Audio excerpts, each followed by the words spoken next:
వేదభూమిలో పుట్టిన నాకు బాధలు ఎట్లా వచ్చాయి అనే సాంగ్ అయితే శ్రీశైలం అన్న రాసిండు.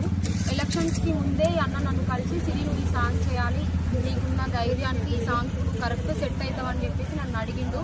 కానీ తర్వాత నేను నామినేషన్ వేయడం అక్కడ బిజీగా ఉండడం వల్ల ఆ సాంగ్ చేయలేదు. కరెక్ట్ ఈ సాంగ్ ఎన్ని రోజులైనా సరే నిన్ను పెట్టే తీస్తా అని చెప్పేసి 3 months దాకా వెయిట్ చేసి రీసెంట్గా ఒక 15 days బ్యాక్ షూటింగ్ అయితే జరిగింది.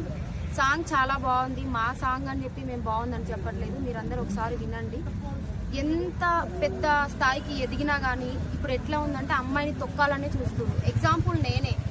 సో నేను ఎలక్షన్లో నిలబడ్డప్పుడు కూడా నువ్వు అమ్మాయివి నీకెందుకు, ఇంట్లో వండి పెట్టుకుంటూ ఉండే నీకు బయట రాజకీయం ఎందుకు, ప్రతి దానిలో తొక్కడమే అనమాట. అమ్మాయి అయితే అసలు తొక్కడం.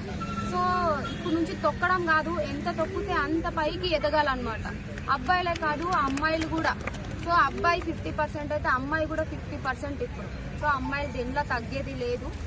ఈ సాంగ్లో మెయిన్ ఏంటంటే అమ్మాయిలపైన జరుగుతున్నటువంటి దాడులు కానీ వంటింటికే కాదు పరిమితం అమ్మాయి అనేది, ఎక్కడికైనా వెళ్ళగలదు అని ధైర్యం చెప్పే ఒక సాంగ్ అనమాట. సో ఒకసారి మీరందరూ చూడండి సాంగ్ ఎట్లుందనేది. Thank you, all the best అన్న. సాంగ్ మంచిగా హిట్ అయ్యేలా మీరందరూ ఆశీర్వదిస్తారని కోరుకుంటున్నాను. Thank you.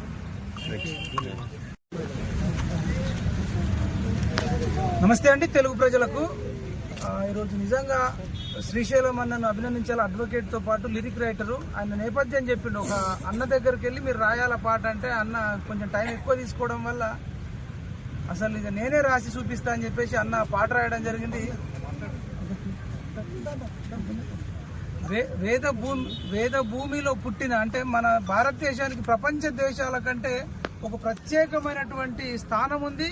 భారతదేశంలో స్త్రీని గౌరవించినంతగా ఎక్కడ గౌరవించరని ఎక్కడ వేరే దేశంలో గౌరవించరని పేరుంది. మరి పేరుకు మాత్రం చాలా ఉన్నప్పటికీ కూడా ఇవాళ మహిళలకు నిజంగా చాలా అన్యాయం జరుగుతుంది. దోపిడీకి గురవుతున్నారు, దాడులకు గురవుతున్నారు, అణిచివేతకు గురవుతున్నారు. అన్నిటికి మించి ఎక్కడ చూసినా ఇప్పుడు అసెంబ్లీలో చూసినా మగవాళ్లే, మీడియాలో పోయినా మగవాళ్లే, క్రికెట్లోకి పోయినా మగవాళ్లే, ఎక్కడ పోయినా మగవాళ్ళది ఉంది, ఆడవాళ్ళది ఎక్కడ లేదు. అన్నిటికి మించి ఈ మధ్య తాగుబోతులు, డ్రగ్స్, గంజాయిలు తీసుకుంటా అనేకమైనటువంటి దాడులు. మనం దిశ సంఘటన చూసినాం శంషాబాద్ దగ్గర. ఎంత దేశం మొత్తం మన వైపు చూసింది. ఒక 4-5 రాక్షసులు తాగి అలవాటు పడి అమ్మేది మగోడే, తాగింది మగోడే, కానీ బలైంది మాత్రం ఒక మహిళ. అట్లా జరగొద్దు అని చెప్పేసి మరి శ్రీశైలం అన్న అద్భుతమైన పాట రాసిండు. మన గాలి వినోద్ కుమార్ సార్ యొక్క శిష్యుడు. అదేవిధంగా బోలే అన్న బిగ్ బాస్ లో ఫేమస్, మంచి సింగరు. ఈ పాట హిట్ అవుతుంది. ఇక ఈ 2 రాష్ట్రాలను కాదు ప్రపంచవ్యాప్తంగా తెలుగు ప్రజలను ఆకట్టుకున్న ఒక అమ్మాయి ఎవరైనా ఉన్నారంటే అది ఒక బర్రెలక్కనే. అల్లు అర్జున్ గుర్రం మీద వస్తే రేసు గుర్రం అని, నేను బర్రె మీద వస్తా అని చెప్పి శిరీష్ అక్క బర్రె మీద వచ్చి ఇవాళ నియంత కేసీఆర్ ఓడించడంలో అత్యంత కీలక పాత్ర వహించింది బర్రెలక్క. మేము కొట్లాడుతున్న క్రమంలో మాకేదో ఒక శక్తి తగ్గిపోతుంది, మాకేదో ఒక వెళుతుంది, సరిపోవట్లేదు అనుకునే టైంలో ప్రకృతి దేవుడు పంచభూతాలే పంపినట్టు ఆమె నామినేషన్ వేయడం, పబ్లిక్లోకి రావడం, ప్రపంచమంతా ఆమె వైపు చూడడం, ఆమె వేదికను చేసుకొని ప్రభుత్వం చేస్తున్న దోపిడిని, ఆ కాళేశ్వరం, మెగా కృష్ణారెడ్డి కానీ ఇట్లాంటి అనేక విషయాల మీద మేము మాట్లాడడానికి మాకు బర్రెలకు ఒక స్ఫూర్తినిచ్చింది, వేదిక అయింది.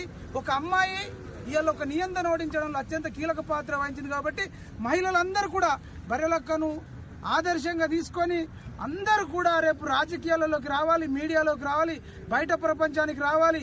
ఆ టీవీలకు, సెల్ ఫోన్లకు అతుకపోవద్దు. చదువు అనుకుంటా చదువుకు అతుకపోవద్దు. ప్రతి ఒక్క అమ్మాయి కూడా కరాటే, బాక్సింగ్ నేర్చుకొని ఎవడన్నా అడ్డొస్తే తన్నాలి. ఝాన్సీ లక్ష్మీబాయి లాగా, రాణి రుద్రమలాగా, ఒక బర్రెలక్కలాగా ప్రతి ఒక్కళ్ళు ధైర్యవంతురాలుగా మహిళలు కావాలని కోరుకుంటూ ఈ పాట సక్సెస్ కావాలని మీకు ఆల్ ది బెస్ట్ చెప్తున్నాం.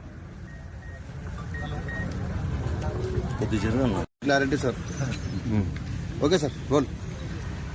వేదభూమిలో పుట్టి ఈ అసమానతలు ఎందుకు వచ్చినాయి ఈ సమాజంలో? ఇంత వేదభూమి అంటే వేదము అనేది మొత్తం సర్వే జన సుఖినో భవంతు అంటే అందరూ సమానంగా ఉండాలని బోధిస్తున్న వేదభూమిలో అసలు ఈ అసమానతలు ఎందుకు వచ్చినాయి?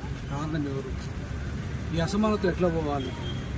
ఏ రకంగా ఈ అసమానతలు తొలగిపోతాయి అనే అంశాలు, ముఖ్యంగా కుటుంబ అసమానతలు, సామాజిక అసమానతలు, ఆర్థిక అసమానతలు, ఇలా అనేక రకాల అసమానతలు ఏవైతే ఈ సమాజాల్లో కొట్టుమిట్టాడుతున్నాయో వాటన్నిటి మీద చాలా అధ్యయనం చేసిన నా శిష్యుడు ఒక పుస్తకమే రాశాడు.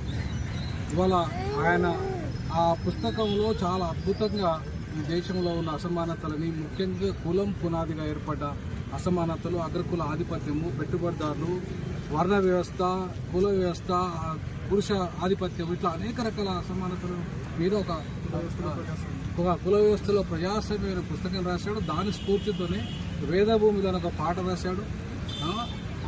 శ్రీశైలము నా స్టూడెంటు, ఆయన ముఖ్యంగా శిరీష అలియాస్ బరేలక ఏదైతే ఫేమస్ సోషల్ మీడియా ఫేమ్ ఉందో తనకు ఒక లీడర్గా ఇవాళ మహిళా లోకానికి ధైర్యంగా ఇవాళ నేను లీడర్ వస్తున్నా అని చెప్పేసి చెప్తున్నా. శిరీషాన్ని స్ఫూర్తిగా తీసుకోవాలి మహిళా లోకం ఇవాళ. ఎందుకంటున్నానంటే ఈ మాట, ఇవాళ భారతదేశంలో ఒక మోడల్గా నిలిచింది అమ్మాయి. ఇవాళ ఒక మహిళ అసలు బయటికి రావడం అనేది చాలా అరుదు, పోటీ చేయడం అంటే మరీ అరుదు.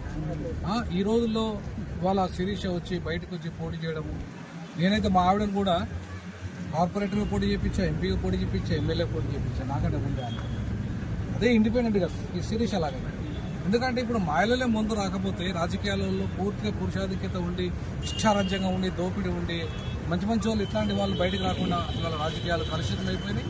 అట్లాంటి కలుషితమైన రాజకీయాలని ఇవాళ తన పాట ద్వారా ఈ కలుషితమైన సమాజాన్ని, కలుషితమైన రాజకీయాలని ఇవాళ తన పాట ద్వారా చైతన్యం చేసి శిరీష లాంటి ఒక అమ్మాయిని ఒక స్ఫూర్తిగా తీసుకుని ఆమెను ఆ పాటలో నటింపజేసి ఇవాళ ఆమెను ఇవాళ ఒక మోడల్గా, శిరీష ఒక ధైర్యవంతురాలుగా, ఒక మోడల్ స్త్రీగా ఈ సమాజంలో ఒక రాజకీయాలు శాసించే వ్యక్తిగా ఇవాళ శిరీష వచ్చింది. ఆ అమ్మాయి ద్వారా ఇవాళ ఈ కార్యక్రమం ముఖ్యంగా నా ద్వారా నా శిష్యుడు శ్రీశైలం ఈ పాట ఆవిష్కరించడం, దానికి అమ్మాయి రావడం, నా స్టూడెంట్ని ఈ సందర్భంగా అభినందిస్తున్నా, మనస్ఫూర్తిగా నేను అభినందిస్తున్నా.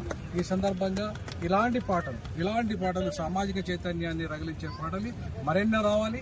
ఖచ్చితంగా శిరీష నాయకత్వంలో రేపు రానున్న రోజుల్లో పార్లమెంటు మెట్లో శిరీష ఎక్కాలని ఈ సందర్భంగా కోరుకుంటూ సెలవు.